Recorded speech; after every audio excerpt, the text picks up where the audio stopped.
In the last part, after an unsuccessful battle in the future, the Saiyans go back into the present to get stronger, all while Goten and Trunks go into the future and fight in vain, resulting in Future Gohan losing his arm. After consulting with Mr. Popo, they learn Spirit Vision in hopes of defeating Black.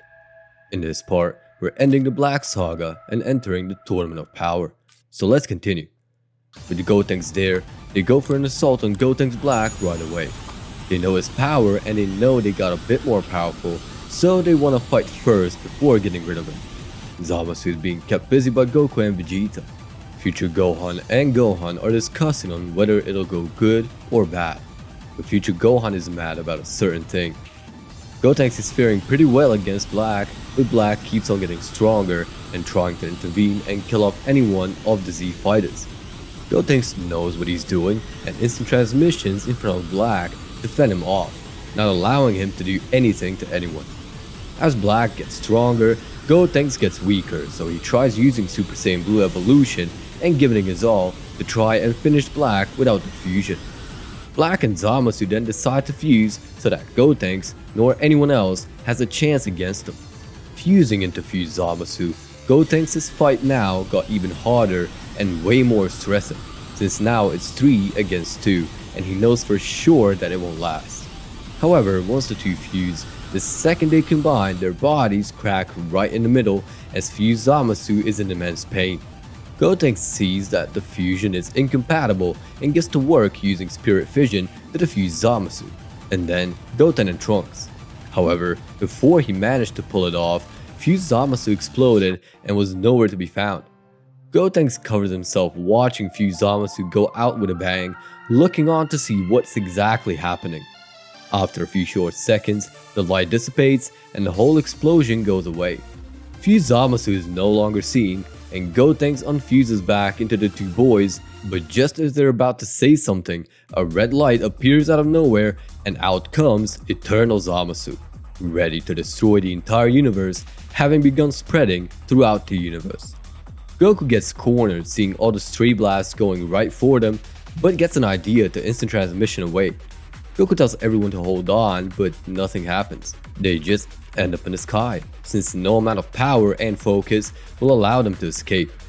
Goku then starts thinking for once, remembering the Zeno button and pulling it out, telling everyone to hold on again. He presses the Zeno button and escapes the Earth, leaving Zamasu completely confused. However, over at Zeno's palace, Daishinkan was already waiting on them, sort of furious at the fact they did an illegal jump between timelines. Daishinkan also gets pissed off at the fact they went to seek for help at the highest of gods to help out with their cause.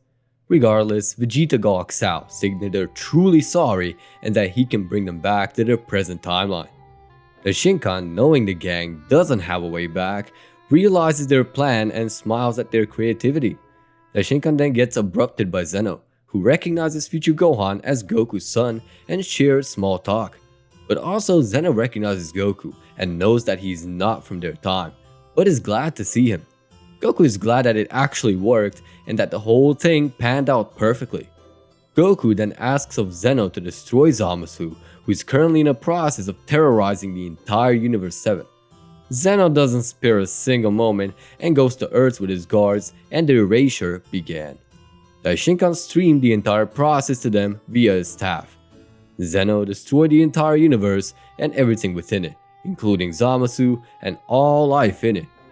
Future Gohan is sad to see his entire universe gone, as well as everyone and everything he loved and cared for. The rest of the Saiyans are also very sad to see all this happen, mainly because of Gohan. Even Vegeta, although he's acting tough to not let his soft self appear. In that moment, Shin and Gowasu appear, having just escaped in just the nick of time. They see the Saiyans and notice they're from their timeline, but once they see Daishinkan, they get scared, bow down, and apologize for the time linear intrusion. Daishinkan doesn't mind, but does tell Gowasu to get everyone who belongs to their timeline back, and they will deal with their version of Gohan. Gowasu and Shin understand, and they take everyone except Future Gohan back to their own timeline. Future Daishinkan and Future Gohan are now debating on some things. Since he couldn't save the universe by his own hand, he will receive the powers of a god of destruction, and Whis will be his attendant. Once that's done, Universe 7 will be restored back to its previous state for Gohan the Destroyer to get back into normality. Future Gohan accepts, and all goes well, so with that, the future has gotten safe. Back at home, in the present timeline, the Saiyans have returned with the two Supreme Kais and are worried about the future Gohan. But Vegeta says that it's his timeline and his problem. As much as the gang agrees, they still worry about him. After a while, Goku, Vegeta, Gohan, Goten and Trunks are back to training. Goku and Vegeta are back on Beerus' world. Gohan, Goten and Trunks are back in school and are studying their asses off for missing school for the past week. Gohan for his studies and Goten and Trunks for their learning. Goten especially, since Chi-Chi is very angry at Goten for going into a completely different timeline. Either way, they're out of commission for a while, so it's up to the adult Saiyan duo to handle issues in the universe. Speaking of issues in the universe, Goku and Gotenks are called into Zeno's palace, and Beerus treats it like a massive issue. Since he knows Goku is very stupid, and combining that with kids not being mature enough to be serious enough, Beerus is tripping. Shin is called to take Goku, Goten and Trunks to Zeno's palace on a nice weekend. Once there, the Shinkan greets them and sees that there's 3 of them. Goku says Gotenks is actually a fusion of his son and Vegeta's son. The Shinkan is amazed that the Saiyan race has learned their own ways to fuse, but Goten gives an example of the Metamoran dance to the Shinkan. The Shinkan witnesses the birth of Gotenks firsthand and sees what they've actually learned to fuse. Getting done with the small talk, the Shinkan leads them in to Zeno, who greets them with a smile. And then Zeno asks them about the tournament they discussed, and both Goku and Gotenks are all up for it, since they both like a good challenge. And so with that, the Tournament of Power is set. Back on Beerus' world, Beerus is scared shitless, wondering how it went. Goku and Gotenks say how they're currently setting up a big tournament against all the universes. So with it, they go home to relax. After a little bit of time, the Saiyans, including gods, are invited to Kai's realm to receive all the major details about the tournament. Once at the Kai's world, the Shinkan comes by and after a short and eerie pause, explains the tournament rules. The Shinkan explains on how it's going to be a battle royale on a big platform and how the winners gain access to the Super Dragon Balls, while the losing universe's fighters get wiped out from existence. All the Saiyans, Beerus, Whis, and the Kais are all scared as they all gulp in unison to the news. The Shinkan says that this is a decision by the Grand Zeno and that he cannot be debated with, and leaves just like how he came.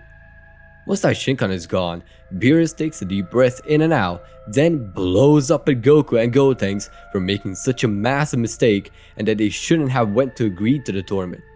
Goku and Gotenks apologize, but have a counter argument to that, saying that they couldn't have known about how the tournament will end up being and that they cannot control the rules anyways. Beerus is still mad at them for even suggesting such a thing, but then again, Goku chimes in on how they didn't know that and it's much easier that way and much better than the entire universe from what they've seen in the future getting wiped out. In either case, they begin prepping for the tournament. For starters, they needed to go on a Zeno Expo in order to pass for a tournament due to their low mortal level. So Goku, Gohan and Gotenks take on the role of fighting and pass with flying colors, with Gotenks being the most interesting to topple, though the fight between the two didn't really happen. After their victory, the tournament grounds and last touches are set. They already have everyone in the tournament, so Tien is thrown out because he has no applicable techniques, so instead of him and Boo, Goten and Trunks take their place. Chi-Chi's angry at the fact that Goten already missed so much school, but then Goten tells his mother the truth, to which she comically faints. With everything done, they get to the Null Realm. We're continuing the series next time.